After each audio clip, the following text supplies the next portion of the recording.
Hello guys! Welcome to Angie Mini Vlog Part 2! Wow! Goodbye gastos na tayo sa pagpapariban. Yes mga sisi, kapag alagang Brazilian treatment ang mga buhok natin, makakatipid talaga tayo. Dahil ang Brazilian treatment mga sisi ko ay nakaka-repair ng mga damage ng buhok at nagagawa niya ding smooth, bagsak at shiny ang mga buhok natin. Meron din po itong 80% straightening effect at suitable para sa mga naka-bleach, may kulay o rebonded ang buhok at lalong-lalo na kung may mga dry ang buhok at nagra-rubber rise ang mga buhok natin.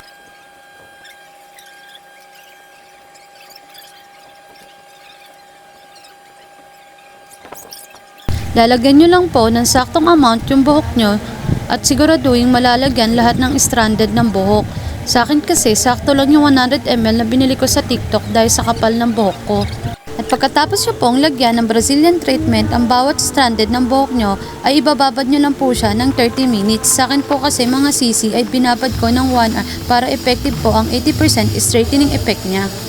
And yes, mga sisi, ito pa ang kinaganda ng Brazilian treatment.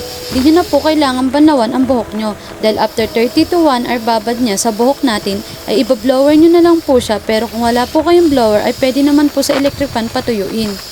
After patuyuin, paplansyahin na po natin para malak ang 80% straightening effect niya. Dahil napaka-cute ng hair straightener natin, kaway-kaway sa mga mima o batang 90s na nakaranas magplansya ng buhok gamit ang iron.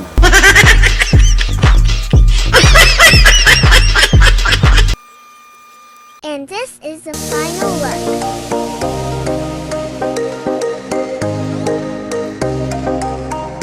From this.